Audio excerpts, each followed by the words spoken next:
Fala galera, sejam bem-vindos a mais uma exposição bíblica trazida a você pelo Seminário Bíblico Palavra da Vida. E sem mais delongas, vamos para a exposição. Bom, ontem a gente começou a conversa e eu sugeri uma primeira convicção para vocês. A primeira convicção é: a igreja é a comunidade dos discípulos de Jesus em missão no mundo. Em outras palavras, como disse Dietrich Bonhoeffer, a igreja só é igreja quando é para os de fora. Se você pegar Gênesis capítulo 12, aonde Deus separa um homem para fazer dele e da sua descendência o seu povo. Ou seja, em Gênesis 12 você encontra o DNA do povo de Deus.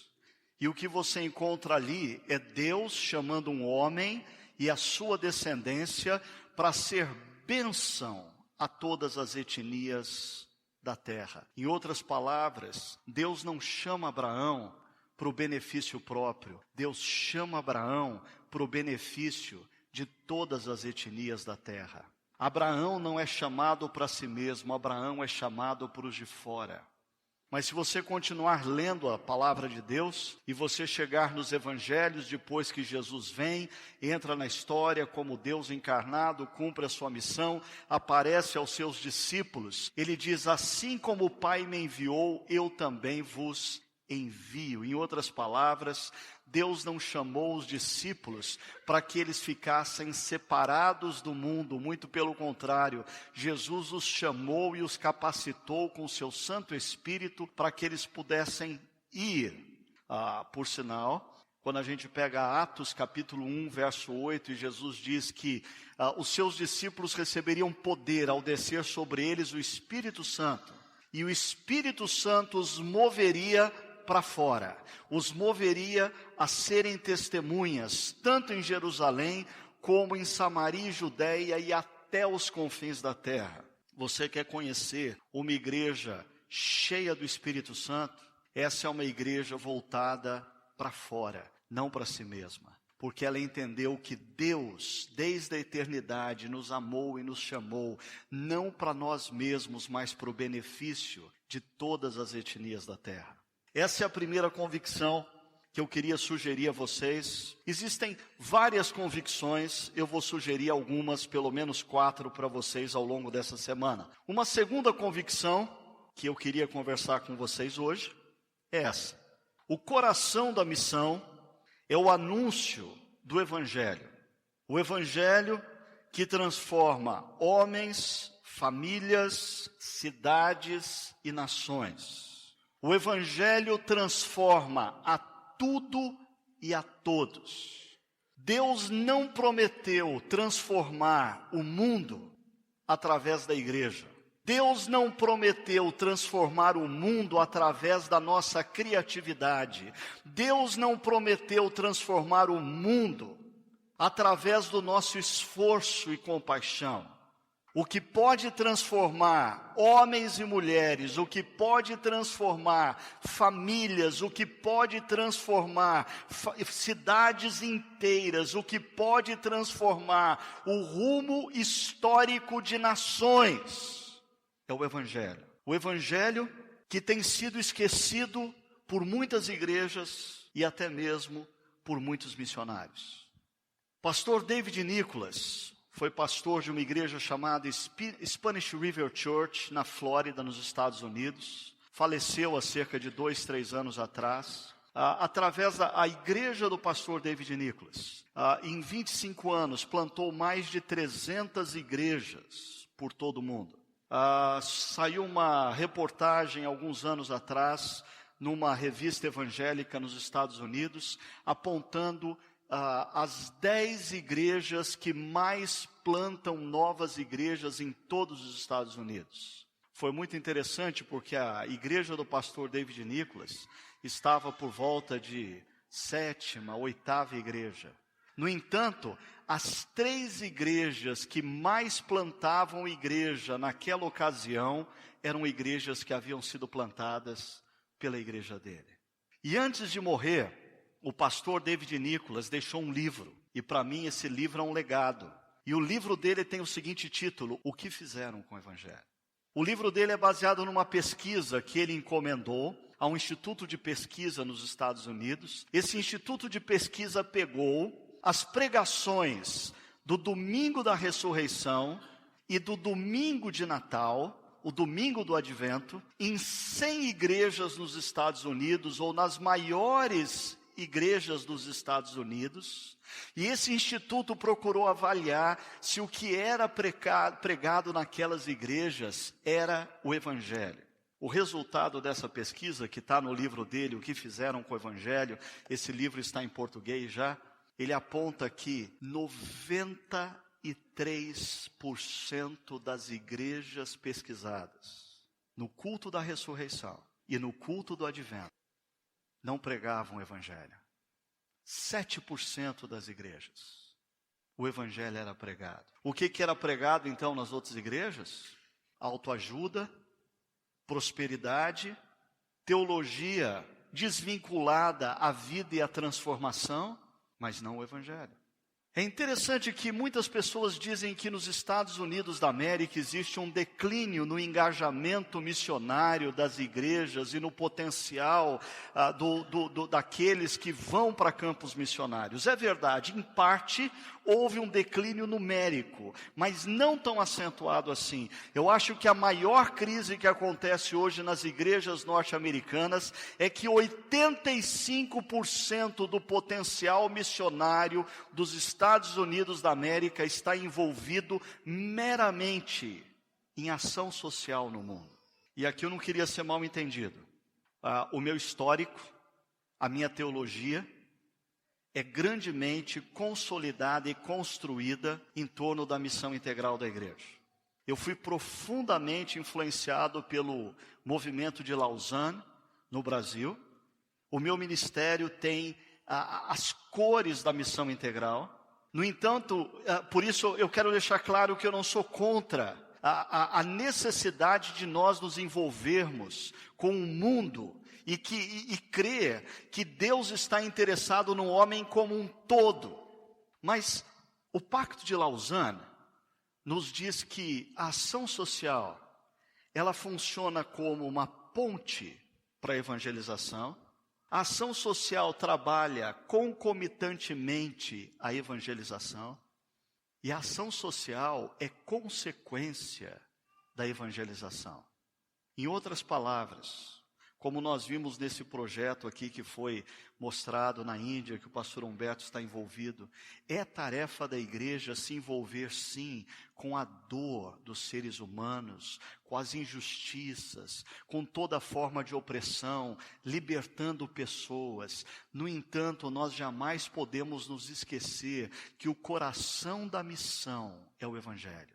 A única coisa que pode transformar um homem de dentro para fora, a única coisa que pode efetivamente transformar uma sociedade é o poder do Evangelho. E é um pouco sobre isso que eu queria conversar com vocês nessa noite. A minha convicção de que o coração da missão é o anúncio do Evangelho que transforma homens, famílias, cidades e nações. Agora, parece que quando eu falo acerca do Evangelho a um grupo de estudantes, pastores e líderes, eu me sinto, de certa maneira, falando o óbvio. No entanto, esse óbvio não é mais tão óbvio em muitas das nossas igrejas e, como eu disse, em muitos dos nossos movimentos missionários. A evangelização foi gradativamente deixando as agendas de pastores nos seus púlpitos, de igrejas nas suas ações e até mesmo do envolvimento da igreja nas mais variadas partes da terra e do mundo. Algumas razões para isso que eu queria colocar para vocês. Por que o evangelho tem sido deslocado para a periferia das nossas agendas como pregadores, como missionários, como líderes de igreja? Em primeiro lugar, por causa do próprio liberalismo teológico. Eu não sei se você tem estado atento ao que tem acontecido no mundo.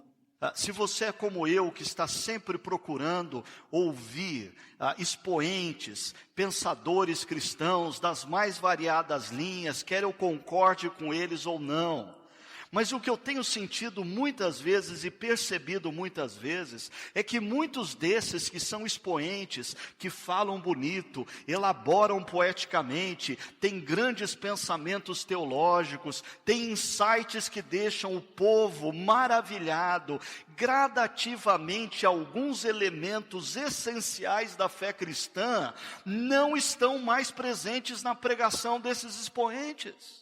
Não se fala mais, por exemplo, sobre o pecado original. Não se fala mais sobre a unicidade de Cristo. Não se fala mais da historicidade da ressurreição. Não se fala mais da eternidade.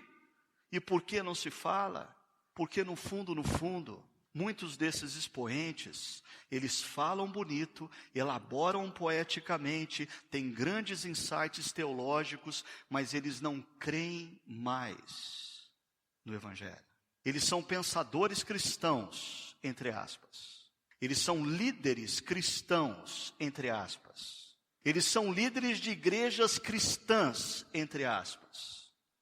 Mas no fundo, eles não creem mais nas bases elementares do Evangelho.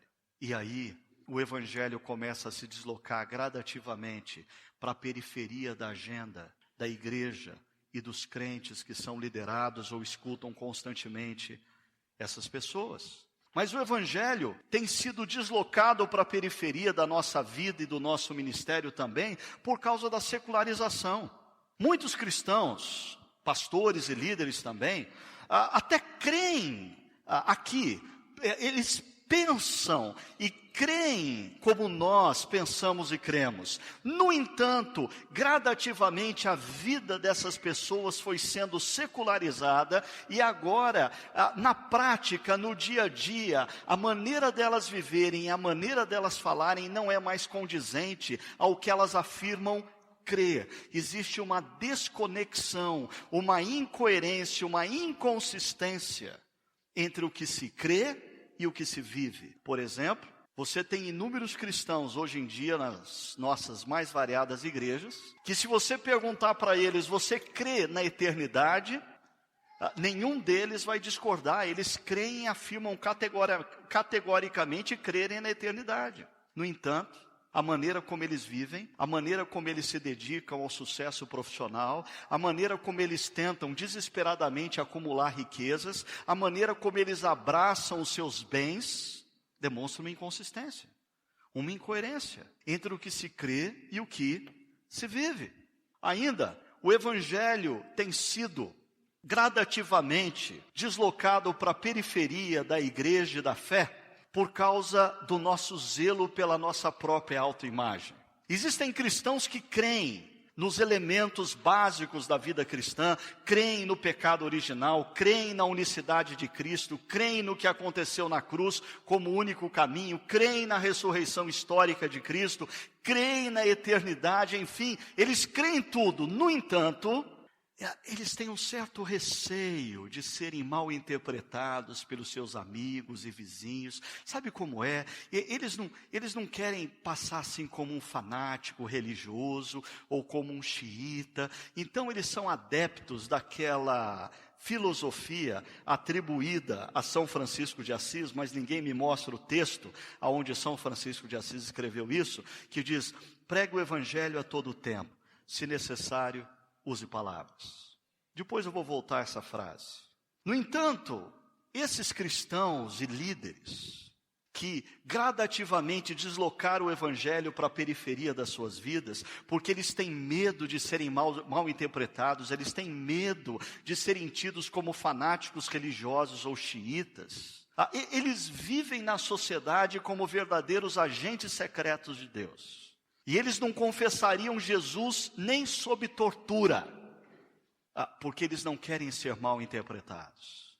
Uma outra razão por que o Evangelho tem gradativamente sido deslocado para a periferia é a insegurança de muitos cristãos. Eles creem nas verdades fundamentais, da fé cristã, eles acreditam que os seus amigos e parentes precisam ouvir do Evangelho, mas eles não se sentem capazes de fazer isso. Eles têm medo de não dar conta e de repente tentar expor o Evangelho a um amigo, a um parente, e ser questionado e ele ficar no meio do caminho sem conseguir explicar um texto bíblico complexo ou coisa parecida. Então eles simplesmente não ousam evangelizar, nem ousam entrar num diálogo evangelístico com alguém por insegurança. Mas, por fim, eu diria que existe uma quinta razão porque o evangelho tem gradativamente se movido para a periferia das nossas agendas, como igreja e como movimento missionário no mundo. Eu chamo de falta de intencionalidade. E isso é muito presente na vida, inclusive, de líderes, pastores, seminaristas, missionários.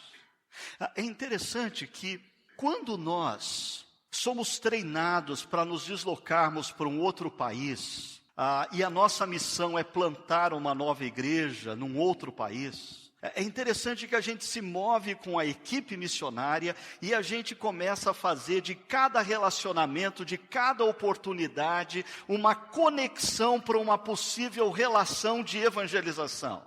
No entanto, quando nós estamos inseridos na nossa própria cultura, quando a gente está dentro de um ônibus voltando para casa, ou quando a gente está sentado do lado de uma pessoa esperando um avião no aeroporto, nós não temos a mesma intencionalidade. Eu diria que grande parte dos crentes das nossas igrejas, se você perguntar para eles se eles creem nos elementos básicos da fé cristã, eles vão dizer sim. Se você perguntar para eles se eles creem que os seus amigos, que os seus parentes, que os seus vizinhos precisam do Evangelho, eles vão responder que sim. Mas a pergunta é, por que eles não se movem na direção dos seus parentes, dos seus amigos e seus vizinhos? Porque não existe intencionalidade. Falta intencionalidade. Algum tempo atrás, eu estava conversando com um amigo. Esse é um amigo muito querido, nós já nos conhecemos hoje há cerca de 15 anos. Eu creio que ele já é um cristão, um discípulo de Cristo. Eu não tive ainda o prazer e o privilégio de batizá-lo, mas eu creio que ele está a caminho. Essa é uma oração minha a Deus. Deus não me deixa partir antes de batizar esse amigo, mas ele está em processo. E é interessante, esse sujeito que é meu amigo, não é membro da minha igreja, não é um cristão batizado, porque tem as suas resistências, não a Jesus, mas à igreja. Esse sujeito, ele já foi responsável, talvez por cerca de 30, 40 batismos na minha igreja. Ele já trouxe para Jesus umas 30, 40 pessoas que são membros da minha igreja. Mas o fato mais interessante na relação com esse meu amigo é que uma vez nós estávamos tomando um café e ele disse assim: Ricardo, eu tenho um amigo da época de faculdade, nós fizemos engenharia juntos. Esse sujeito agora está na meia-idade, vivendo uma crise conjugal. O pai dele era um grande empresário, vendeu a indústria, deixou herança para ele. Ele não está envolvido com nenhuma forma de trabalho. Esse sujeito está se perdendo e ele está precisando ouvir você falar sobre a razão da vinda de Jesus e como a vida em Jesus pode transformar a história dele. Eu disse, ok. Faz o seguinte, nós estávamos em Campinas, esse amigo dele morava em São Paulo. Eu disse, faz o seguinte, marca um jantar lá em São Paulo, a gente vai para lá um dia e a gente senta e a gente conversa com esse seu amigo. Convida a esposa dele também, vai ser um prazer para mim estar lá com você e com ele. Só que um outro amigo em comum ouviu falar dessa nossa conversa e disse assim, não, peraí, se o Ricardo está indo para São Paulo para conversar com um amigo dele, eu quero que converse com os meus amigos também. Eu disse, ok. Não tem problema, chama os seus amigos também e nós vamos nos reunir um dia, a gente vai conversar sobre a espiritualidade a partir da vida, da morte e da ressurreição de Jesus. Chegou no dia, ou na noite combinada, o encontro foi numa sala de reunião de um prédio, num centro empresarial ali na Vila Olímpia, em São Paulo. De repente, eu estava com aqueles meus 2 amigos e as suas esposas, e mais 3 indivíduos e as suas esposas. Eles se apresentaram, e quando eles começaram a dizer quem eles eram, eu confesso assim que a minha perna deu uma tremida, porque eu venho de uma família muito pobre, e eu nunca na vida eu tinha visto um milionário ao vivo e a cores. Mas acho que eles também nunca tinham visto um pobre preto e branco, então foi uma experiência de estranhamento mútuo. E eu conversei naquela noite com eles, abri a Bíblia e conversei com eles sobre qual é a proposta de Jesus para a vida. E em que a compreensão do que Jesus Cristo fez pode mudar o sentido e o rumo da vida deles. E quando eu terminei, eu disse, bom, eu queria abrir para perguntas, alguém queria fazer alguma pergunta, e eu mal acabei de falar, um sujeito levantou a mão, assim, maneira rápida, eu falei, e agora a coisa vai complicar aqui. E eu disse, sim. Ele falou, eu quero saber uma coisa, nós vamos nos reunir só hoje ou toda terça-feira à noite? Aí, antes que eu pudesse responder, um outro levantou a mão. Aí eu disse, sim. E o outro disse, eu quero saber, é só para a gente ou a gente pode trazer os amigos também? E assim, nós começamos o que hoje é a comunidade presbiteriana da Vila Olímpia, em São Paulo. Essa igreja foi plantada, essa igreja hoje já está plantando uma nova igreja na região do Parque Vila Lobos. E sabe por que essa igreja existe? Está alcançando homens e mulheres estratégicos na sociedade paulistana? Porque um indivíduo teve intencionalidade em comunicar o evangelho ao seu amigo de universidade. Só que tem um detalhe que não sei se você se esqueceu. Esse indivíduo nem membro de igreja é. Os membros das nossas igrejas têm a mesma intencionalidade. Nós, pastores, temos na nossa visão para a nossa comunidade local a mesma intencionalidade em termos uma igreja e sermos uma igreja para fora. Nos nossos ministérios, o evangelho ocupa lugar central ou periférico. Deixa eu ler uma passagem bíblica, ou alguns trechos de uma passagem bíblica para vocês, que me chama sempre muito a atenção e me desafia muito. É um estudo de caso desse diácono chamado Filipe. E em Atos 8 nós encontramos algumas coisas interessantes. E eu queria ler só alguns trechos para vocês. Saulo, por sua vez, devastava a igreja, indo de casa em casa, arrastava homens e mulheres e os lançava na prisão. Os que haviam sido dispersos pregavam a palavra por onde quer que fossem. É interessante esse movimento em Atos dos Apóstolos, porque Atos dos Apóstolos começa dizendo que Jesus prometeu derramar o Espírito Santo e os discípulos seriam testemunhas em Jerusalém, Samaria e Judeia, até os confins da terra, mas até Atos 7, os discípulos ainda estão em Jerusalém. Aí vem uma perseguição que os dispersa.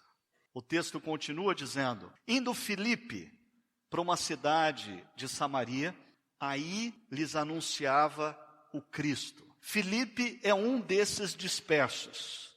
E na agenda de Filipe, existe um elemento central, anunciar o Cristo. Filipe pode fazer muitas coisas. Se você ler o texto depois, por inteiro, você vai ver que Filipe estava envolvido na cura de pessoas. E hoje em dia também o nosso ministério demanda o envolvimento com a cura das pessoas, não apenas no aspecto físico, mas a cura social, a cura emocional de pessoas. Filipe podia estar envolvido em inúmeras coisas, mas no centro da agenda de Filipe existia um elemento, o evangelho. Anunciar o Cristo. Porque o que muda a vida de um homem, de uma mulher, de uma família, de uma cidade, de uma nação, é o Evangelho. Dando um salto, diz assim: assim houve grande alegria naquela cidade.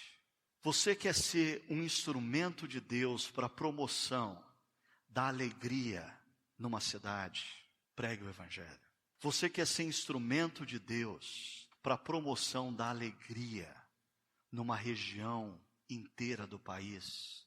Tenha o Evangelho no centro do seu ministério, no centro do seu ensino, no centro dos seus diálogos, porque o Evangelho tem o poder de transformar tudo e a todos, e aonde o Evangelho chega, a alegria gradativamente se espalha.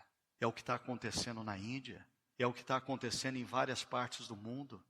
Quando o Evangelho é anunciado com integridade e relevância, homens são transformados, famílias são transformadas, cidades são transformadas e a alegria se instala.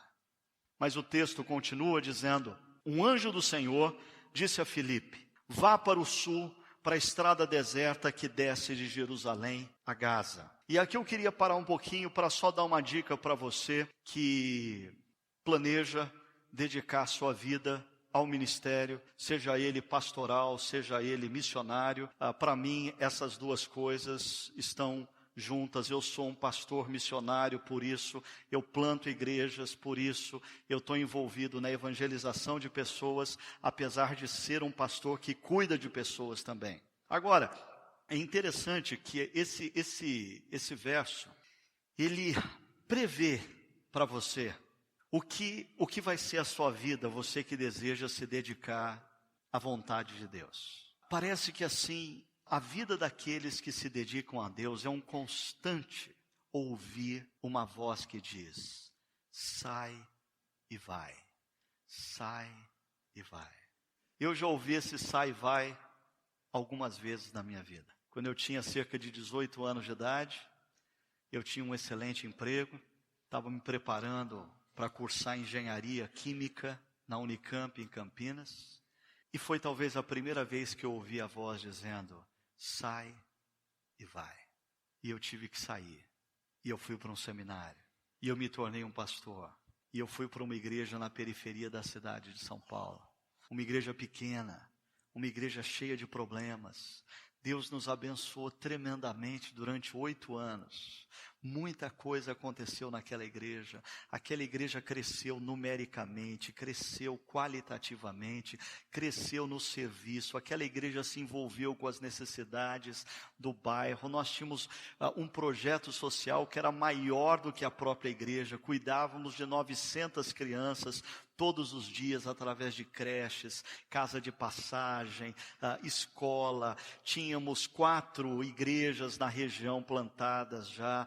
E parece que quando eu ia me consolidar como bispo da região, eu ouvi Deus dizendo: sai e vai. E aí eu fui para os Estados Unidos, vendi tudo o que eu tinha, empatei todo o meu dinheiro nos meus estudos, voltei sem absolutamente nada, comecei a vida tudo de novo, sendo professor full time num seminário. 4 anos depois, como a coisa estava, parece que ajeitando, vem Deus e diz: sai e vai. E eu deixei o seminário para ganhar metade do que eu ganhava no seminário, para começar a plantar uma igreja na cidade de Campinas. Eu não sei até quando Deus vai me deixar envolvido com o que eu faço hoje, porque parece que aqueles que se colocam nas mãos de Deus precisam estar sempre preparados para ouvir o sai e vai.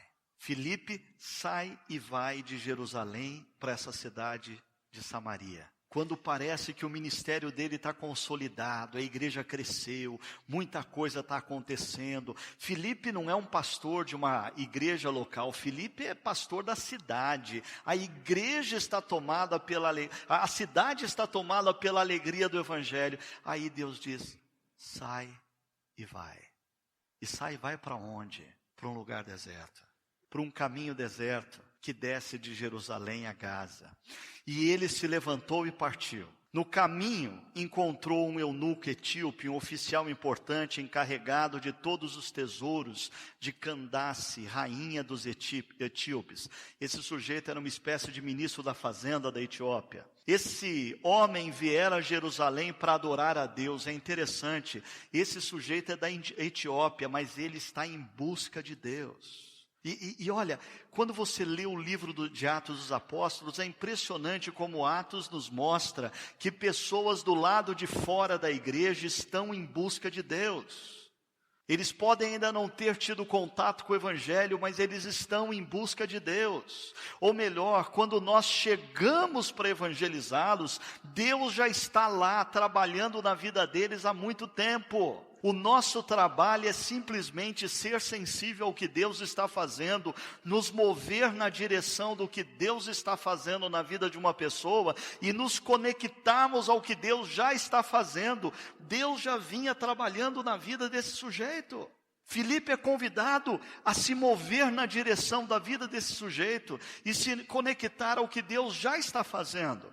O texto diz que ele estava de volta para casa, sentado na sua carruagem, e lia o livro do profeta Isaías. E o Espírito disse a Filipe: aproxima-se dessa carruagem e acompanhe-a. Então Filipe correu para a carruagem, ouviu o homem lendo o profeta Isaías e lhe perguntou: o senhor entende o que está lendo? Deixa eu dar uma outra dica para você. Seja onde for que Deus te envie para fazer a obra dele, aprenda uma coisa lendo o livro de Atos dos Apóstolos. Antes de nós iniciarmos qualquer pregação ou qualquer discurso, é imprescindível nós ouvirmos o que as pessoas estão dizendo, ou ouvir a pergunta que as pessoas estão fazendo. Filipe só se mostra um tremendo de um evangelista aqui, porque ele tem a percepção e a sensibilidade para notar aonde aquele indivíduo se encontrava na caminhada dele com Deus. E o texto mais para frente vai dizer que Filipe, começando exatamente de onde aquele indivíduo se encontrava.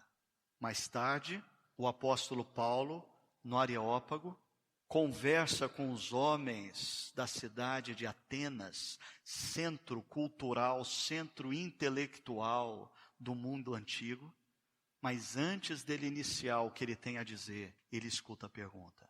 Eu diria que um dos grandes desafios dos nossos seminários na atualidade é ensinar os alunos a fazerem 2 tipos de exegese. Em uma delas, a maioria dos seminários é muito bom já, a exegese bíblica. É fundamental a gente aprender a fazer exegese bíblica. Há aqueles que dizem que não precisa de grego e hebraico. Eu digo, você precisa de grego e hebraico. Você precisa. Você precisa aprender a estudar a Bíblia com profundidade. Você precisa aprender a interpretar a Bíblia com consistência. No entanto, de um lado a gente tem a exegese bíblica. Do outro lado a gente tem a exegese cultural. Eu tenho visto pastores e missionários que têm uma excelente mensagem, uma mensagem altamente consistente bíblica. No entanto, eles não conseguem comunicar absolutamente nada aos seus ouvintes. Por quê? Porque eles têm a resposta, mas eles não conseguem ouvir a pergunta. Eles têm a verdade, mas eles não sabem como aplicar a verdade aonde as pessoas se encontram. Como elas pensam, o que as incomoda. Filipe faz isso. Agora, esse sujeito também, o etíope, vai nos ensinar a fazer missão. Porque ele responde a Filipe o seguinte: como posso entender se alguém não me explicar? E na maioria das vezes nós que lidamos com a pregação, com o ensino, com o discipulado, quando nós ouvimos essa frase, como eu posso entender se alguém não me explicar? Vem à nossa mente, explicar, sinônimo de ensinar, sinônimo de expor, sinônimo de sistematizar ou qualquer coisa parecida. O grande problema é que o verbo por detrás desse verbo em português, traduzido por explicar, nada tem a ver com uma atitude verbal. O verbo por detrás desse verbo explicar é o verbo rodogel, que vem de rodos, caminho. Era o verbo utilizado para definir o trabalho de um guia no deserto.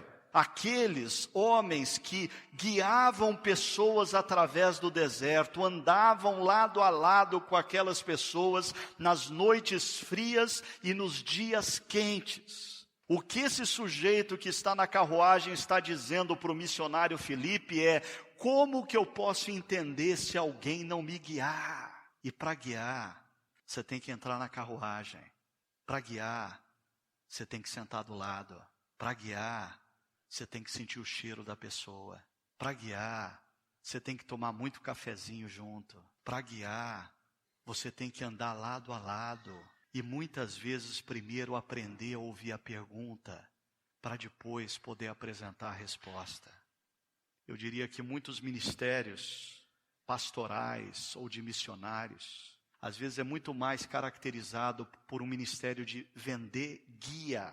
Sabe esses guias impressos? Há alguns anos atrás eu escrevi um artigo sobre esse verbo e tentei ilustrar a situação da seguinte maneira: imagina a gente assim num portal, um portal para entrada por um caminho no deserto, é um turismo no deserto.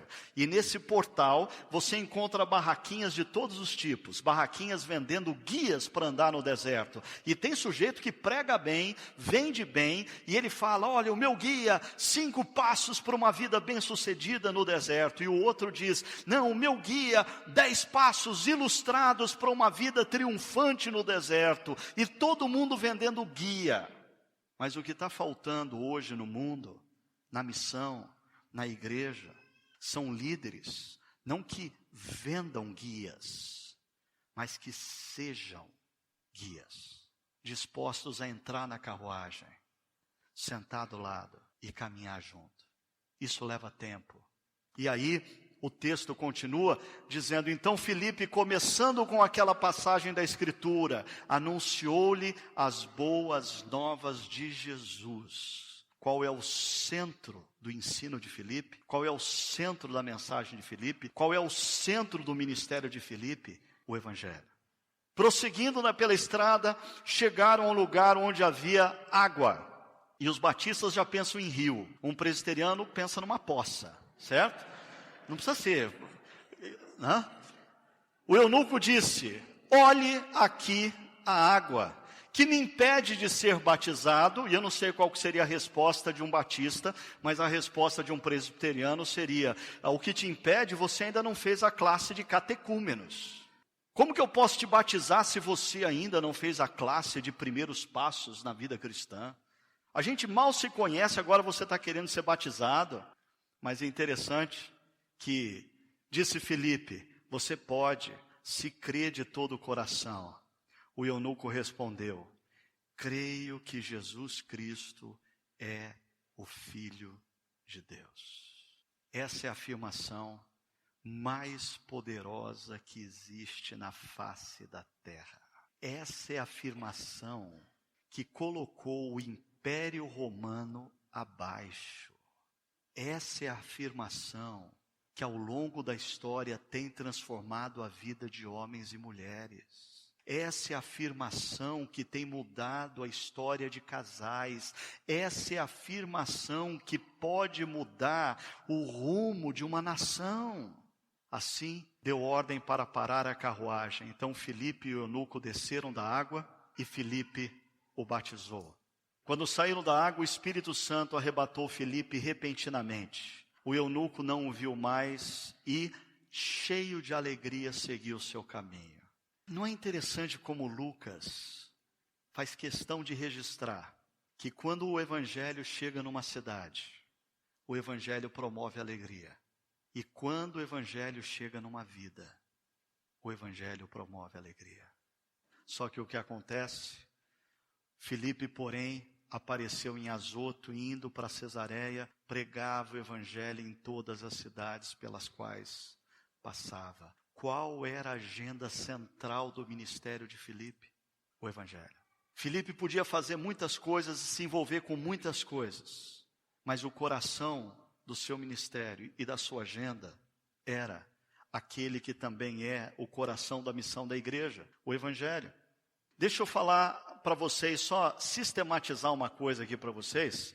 Primeiro, nós encontramos nesses trechos que nós lemos, diferentes movimentos, mas na mesma direção, para fora. Perceba, a gente encontra a igreja se movendo de Jerusalém para Samaria, a igreja se movendo de Samaria para o caminho deserto, a igreja se movendo do caminho deserto para Cesareia. No entanto, apesar do movimento ser em diferentes direções, existe o mesmo mover para fora. O alvo são aqueles que ainda não ouviram e compreenderam a mensagem do Evangelho.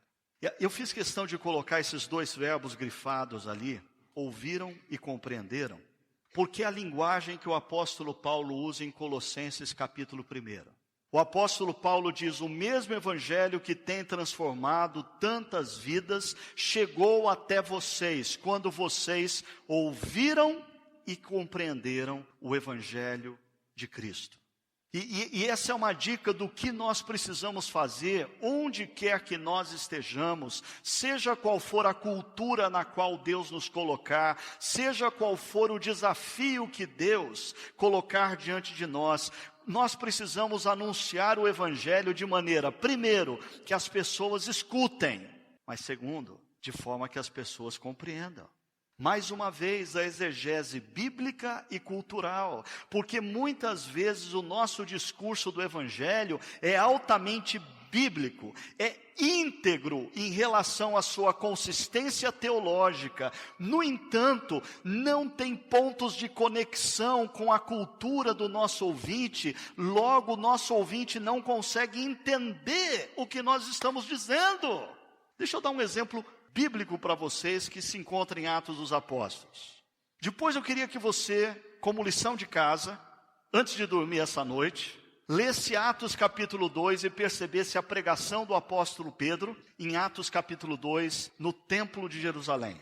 Quando Pedro prega para judeus, Pedro diz assim: porque assim dizia o profeta Ezequiel, porque assim disse Davi, porque assim disse fulano de tal. Olha, Pedro não precisa dizer quem é esse Davi, Pedro não precisa dizer quem é esse profeta Ezequiel, todo mundo conhece. Pedro termina o discurso dele dizendo: esse Jesus que vocês crucificaram é o Cristo.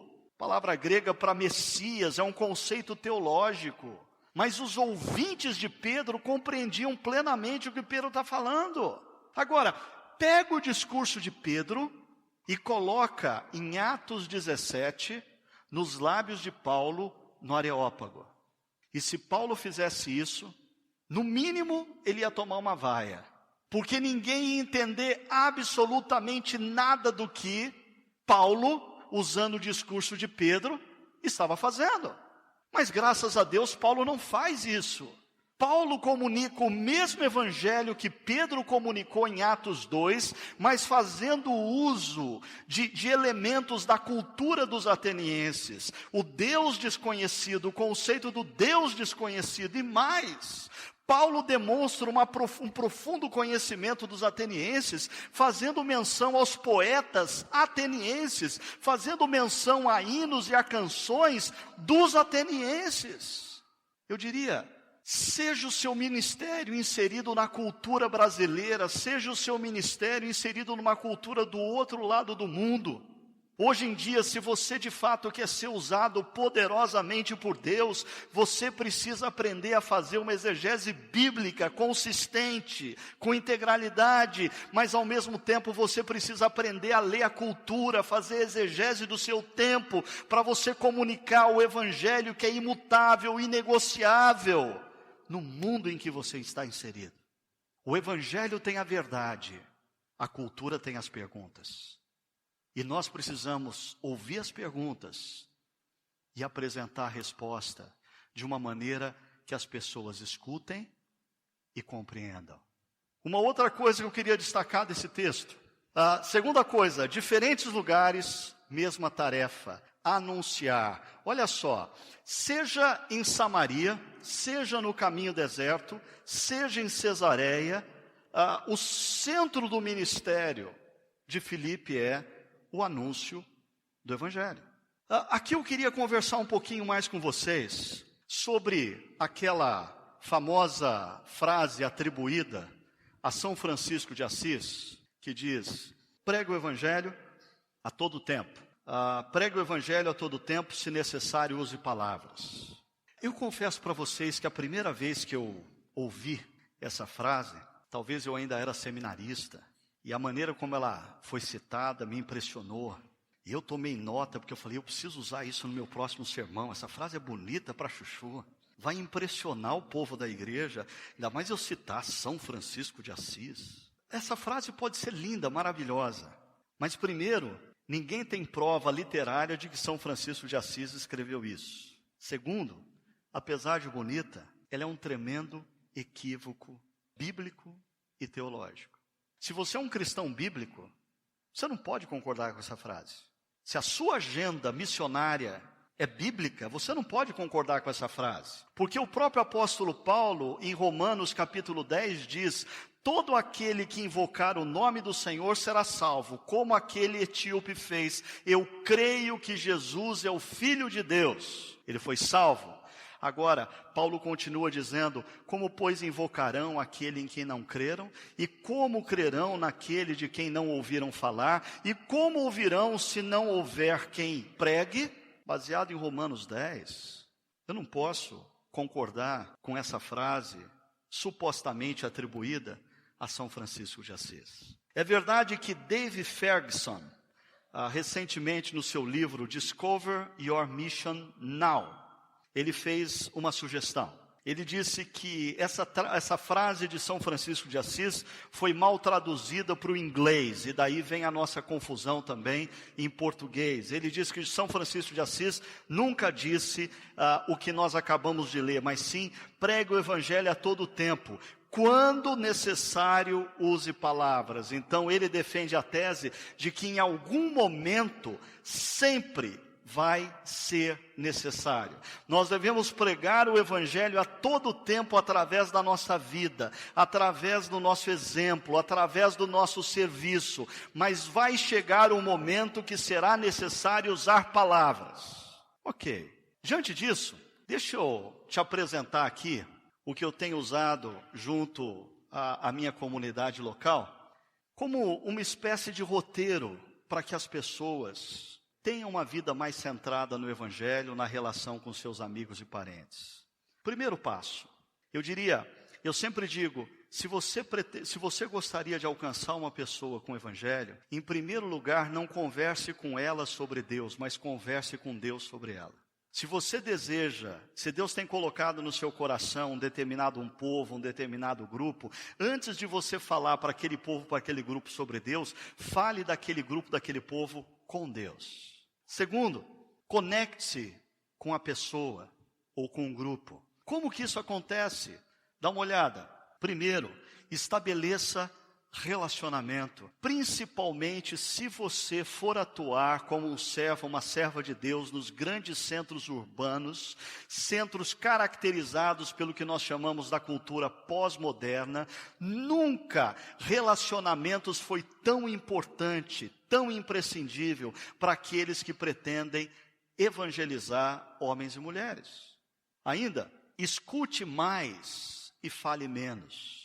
Eu acho que um dos grandes equívocos dos cristãos, quando eles se propõem a evangelizar alguém, é que eles se preparam para falar e não para ouvir.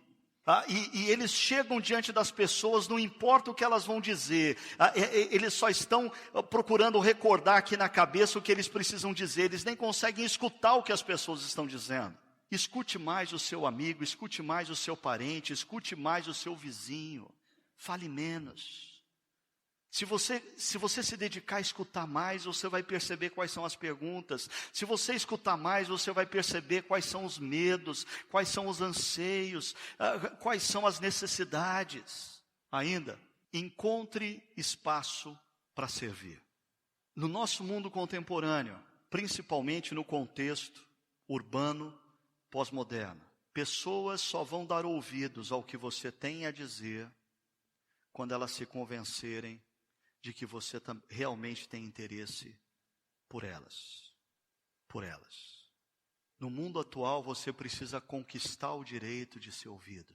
No mundo moderno, o mundo das ideias, o mundo da ciência, o mundo da verdade, as pessoas davam ouvidos a quem falava bonito de maneira lógica, racional e demonstrava por A mais B que tinha a verdade. Esse era ouvido. No mundo pós-moderno, não funciona assim. As pessoas dão ouvido a quem demonstra interesse por elas. E às vezes esse interesse emerge quando você escuta a pessoa, quando você serve a pessoa. E aí, por fim, conte sua história. Conte o que aconteceu. Conte o que Deus fez na sua vida. Esse mundo urbano pós-moderno é um mundo de histórias. É um mundo em que as pessoas talvez estejam menos preocupadas com a sua elaboração lógico-racional da fé e estejam mais atentas à sua verbalização existencial do que aconteceu em você, a sua experiência. Como Deus te transformou, como Ele te alcançou. Como o Evangelho fez diferença na sua vida, como o Evangelho mudou a sua maneira de tratar a sua esposa, como o Evangelho mudou a sua maneira de tratar seu marido, como o Evangelho mudou a sua postura como jovem, como o Evangelho transformou a sua relação com seus pais, como o Evangelho tem transformado a sua vida. Finalizando, diferentes estratégias, mesma mensagem, o Evangelho. A gente encontra Filipe em Samaria, usando a estratégia pregação mais sinais e prodígios. No caminho deserto, a estratégia de Filipe é diálogo, relacionamento. Em Cesareia, nós não escutamos falar de sinais e prodígios, só pregação. Interessante, são diferentes estratégias, mas o conteúdo é o mesmo, o Evangelho. Você pode ir para uma determinada região, aonde você precisa primeiro servir pessoas numa necessidade que elas possuem, necessidade física, necessidade emocional. No entanto, você precisa ser intencional na sua deliberação de anunciar o Evangelho, porque só o Evangelho vai transformar homens, mulheres, famílias, cidades e nações. Você pode ir ser um missionário urbano para alcançar tribos de jovens urbanas, através da música, e eles vão dar ouvidos a você, através do que você toca para eles, mas você não pode se esquecer da intencionalidade de anunciar o Evangelho, porque a única coisa capaz de transformar o rumo da vida daqueles jovens é o Evangelho. Você pode ser deslocado por Deus para ser pastor numa igreja local, ou um missionário numa igreja local, cercada por famílias, e você começa lá um ministério de casais com Cristo, ou qualquer coisa parecida com isso, e começa a falar sobre família, começa a falar sobre como ser um bom pai, começa a falar sobre como ser uma boa mãe, começa a falar sobre como ser um bom filho, mas por favor não se esqueça do fundamental, o Evangelho. Porque é interessante, muitas vezes nas nossas igrejas, nós gastamos um tempo imenso tentando fazer as pessoas se tornarem homens e mulheres melhores. E a pergunta é isso que Jesus nos mandou fazer? Um exemplo clássico que eu sempre dou. Uma musiquinha que quase todo mundo ouviu quando era criança, aqueles que cresceram em igreja. Cuidado o olhinho com que vê, cuidado boquinha com que fala, ou qualquer coisa parecida com isso. Por quê? O Salvador Jesus está olhando para você. Aonde está o Evangelho nesse negócio? Muitas vezes, a maneira como a gente educa as nossas crianças nas igrejas é concebendo que o nosso papel é torná-las melhor.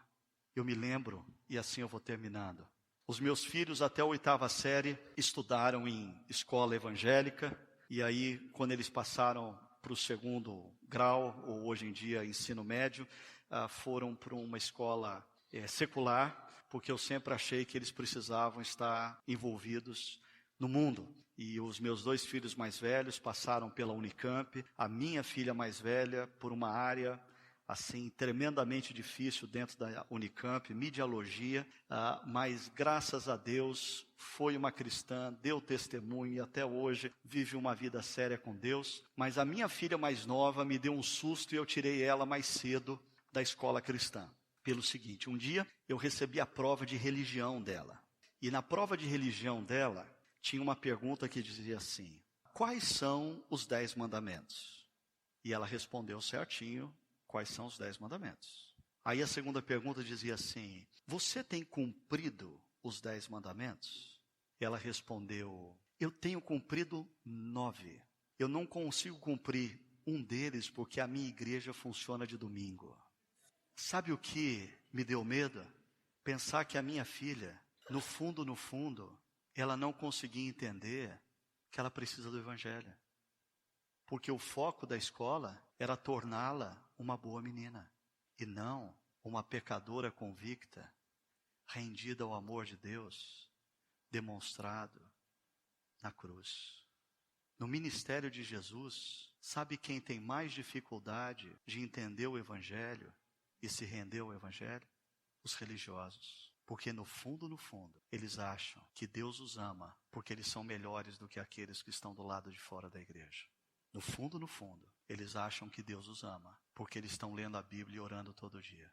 No fundo, eles acham que Deus os ama porque eles abandonaram o estudo que eles iam fazer fora para fazer seminário. No fundo, eles acham que Deus os ama porque eles não são tão pecadores quanto aqueles que estão do lado de fora da igreja.